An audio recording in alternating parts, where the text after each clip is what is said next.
Hello everyone, my name is Blake Maris. I'm a technology consultant with Ingram Micro, and I'm a member of the Data Center Delta Force team. Now, if you're not familiar with the Data Center Delta Force team, basically what we're here, it's a group of us technologists from Ingram Micro, and what we're here to do is help you navigate some of the emerging technologies, some of the new trends that we're starting to see in the marketplace, and more importantly, help you engage with your clients, how to identify these opportunities and build practices around delivering these new opportunities to help you build out solutions to your client base. So the particular trend we're going to talk about is the emergent technology that's really has the potential to be what virtualization was many years ago.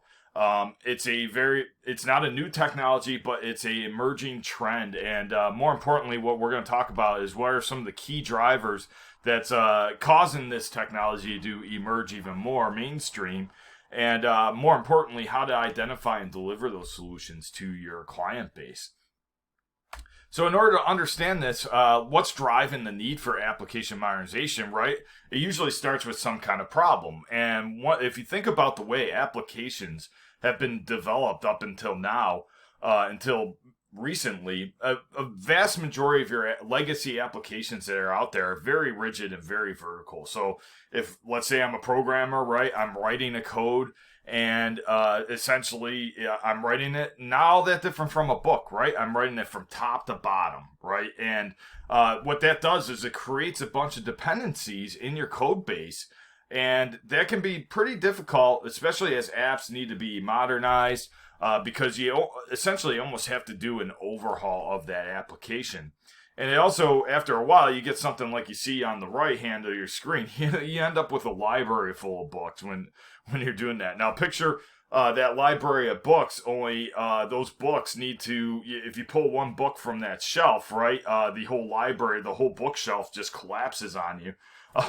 That's kind of the way legacy applications are built right now. So what we're doing is what we're seeing is that a new emerging technology out there called containerization, and also there's many other buzzwords associated with it, which we'll get into in a little bit. We're seeing this new technology called containerization that helps us have a more horizontal approach to building our application. So when thinking of legacy applications, think of the old ways we did logistics, say like on a boxcar, on a train. Well, that was pretty tedious process when we had these boxcars that we would just throw goods in, or even loading a truck, right? Yeah, people loading, separate boxes in, they got to unload them out, or if they have to grab a good that's like in the back of the truck, right? A very tedious, non-modular, like vertical centralized system, right? Back then, it wasn't uncommon to have, boxcars in, a rail yard in a central location to load everything. Well, now we have something that's called containers, right? Shipping containers. And it's a very easy, modular, horizontal approach to moving goods today, right? And if you think about a container, and there's no coincidence, and I'll kind of tie into how this works with software in a little bit, but it's no coincidence that we use shipping containers today, because it's far easier to just load up a container, have a crane, you can throw it on a truck, you can throw it on a train, you can throw it on a ship. Well, when we containerize apps, and I'll get into this in a little bit, we can practically throw it on any system. We can throw it in the cloud, we can throw it on-prem, we can do hybrid cloud very easily. It doesn't even necessarily matter what platform it is or what system you're using. It's a very horizontal, decentralized approach to applications. And like I said, it's not a coincidence that, there's a lot of nautical terms thrown around with a lot of the container vendors, like Docker has the shipping container with the whale, and Kubernetes has a ship's wheel, because it's, if you think of a container ship and containers, it really is just that. And I'll talk about how we kind of section off code, and it's a very similar process. But if you can kind of decouple everything rather than like the old legacy boxcar approach where you had to go in the back of the boxcar to grab a box, if you decouple that so a crane can just grab it, the logistics of everything just gets a lot easier, right? Not only can I run it on a train, a ship, a truck, I can ship my goods in a more logical fashion, like even in terms of destination. Well, believe it or not, a simple concept, the whole containerization of applications, really doesn't operate all that differently in the grand scheme of things, just that big picture point of view of things. So I hope that kind of simplifies what we're trying to accomplish with modernized apps, is that whole idea of decentralizing everything from top to bottom, moving everything across horizontally and decoupling everything so that we can move everything around across several different systems. So now that I've talked about, how modern applications are more horizontal, decoupled, and made this comparison to a container ship, it's no coincidence that, a lot of the vendors associated with this have a lot of nautical terms, because that's kind of what it is. But let's kind of translate this to how it works in software. So what's inside the containers? Instead of when it comes to software, instead of having goods inside of the container, you have chunks of code. That's what it is. A certain function of an application. It's an image, essentially. So those are some of the words you're going to see thrown around in this space when we're talking about containerization. And a great example is when we go to access the Amazon store. So that's an application, whether it's in the browser or on your mobile smartphone. We tend to think of apps on our phone, but an application runs in your web browser too. So when you go to Amazon.com and you visit their website, the shopping cart has a container with a certain image inside of it with chunks of code, which is just a function. So it's designed to be the shopping cart, right? There's a customer portal container that you're interacting with. There's a search engine container you're interacting with. There's a recommendation engine container that you're interacting with. And you might be thinking, well, why do we want to chunk things up like this? Well, if you think about it, if you have an issue with the application, you only have to really troubleshoot that particular area that you're having an issue with, that actual container. So let's say the shopping cart has an issue. If the shopping cart has an issue, well, we can just look at that shopping cart container and debug the code inside there. Maybe the tech team rolled out a new container and had some bugs in it.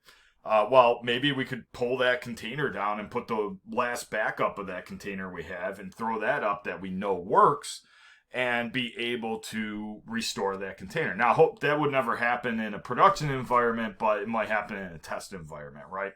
But that's one example of what you could do. Or if you need to do a rollout, maybe you need to modernize part of the application. Well, now, instead of having to go through the whole app top to bottom, you can just modernize a certain section of that app and refresh the code within that container and then throw that container up there. And next thing you know, your app is modernized, right? So there's a lot of advantages to this. Now, the other advantage is also it's less wasteful than even virtual machines back in the day. So one thing we're seeing now, virtualization is so mature in its technology now that we're even finding that that's wasteful, right? The irony is you run virtual machines to be efficient, right? But there's one component of a virtual machine that is kind of clunky, that ties up a lot of resources, and that's the guest operating system. So when I spin a virtual machine up, I still dragging, pick a Linux operating system with it, or a server 2019 instance with it to be able to host my application. Well, what a container does, it skips that layer, and we just essentially run that chunk of the app right on the operating system through a very lean container engine. So we recover a lot of efficiencies, but what it also does is that container engine uses APIs. Now, when we use APIs, that can hook into any system essentially. So now it doesn't matter where you run the actual containers. You can run the containers in the cloud. It doesn't matter if it's an AWS instance or if it's a Azure environment. It doesn't matter if it's on-prem or not, right? It really allows us to run even chunks of the application across distributed systems. So that invites new complexities, which I'll talk about in a second when we get to Kubernetes. But that's kind of what we're seeing. You can pick up a lot of efficiencies here. And now you're not necessarily worried what system you're running that application, because it can run anywhere.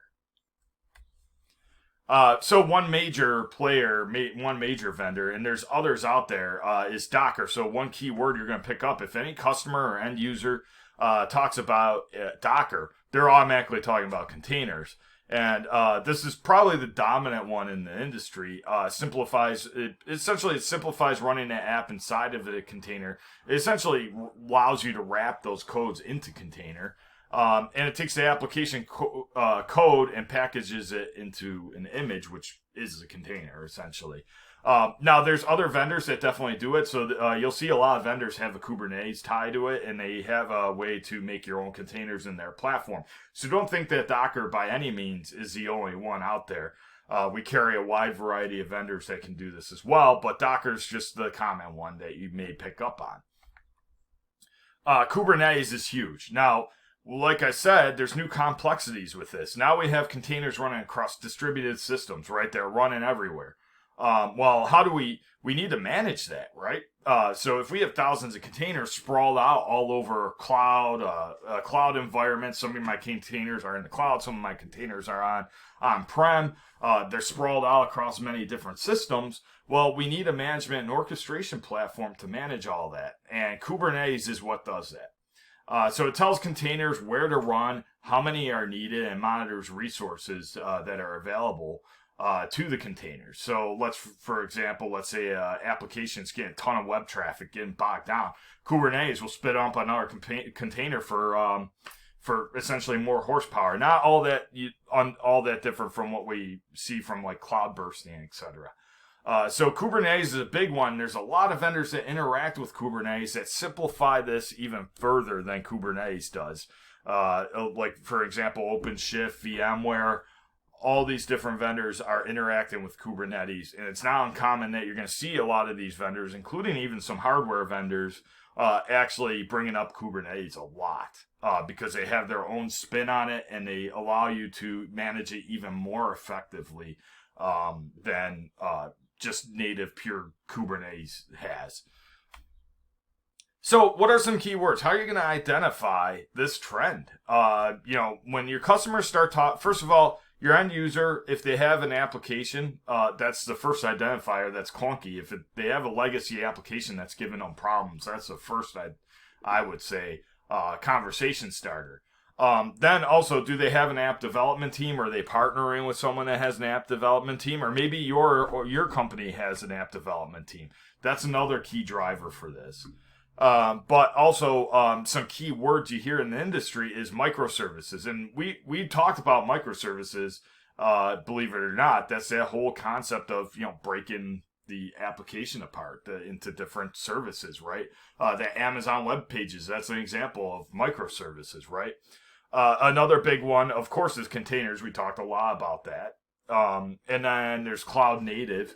Cloud native is another term that's thrown around because a lot of this technology kind of emerged from the cloud. And a lot of times, unfortunately, cloud is kind of muddy in its definition to begin with, but now, you'll even hear customers say cloud technologies when they're talking cloud, they actually mean containers. So it's important you kind of narrow that one in a little bit more. If they're talking about infrastructure, or are they talking about app modernization? Monolithic's another term that's thrown around. That's the whole concept of that whole linear approach of a legacy application. So you'll hear, I have this monolithic application. Monolithic means it's an old linear or vertical application that needs modernizing. Of course, Kubernetes is another one, but sometimes you'll see it abbreviated as K8. And then, of course, Docker. We already talked about those. So those are some key words to pick up on. And to help identify the solutions. If you identify them, just remember, reach out to us at Ingram. We can help you out with the solution, help you build practices around this. So without further ado, I want to thank you for taking time to watch this video. And I hope to see you in other videos. And feel free to regularly check out the Data Center Delta Force for more content.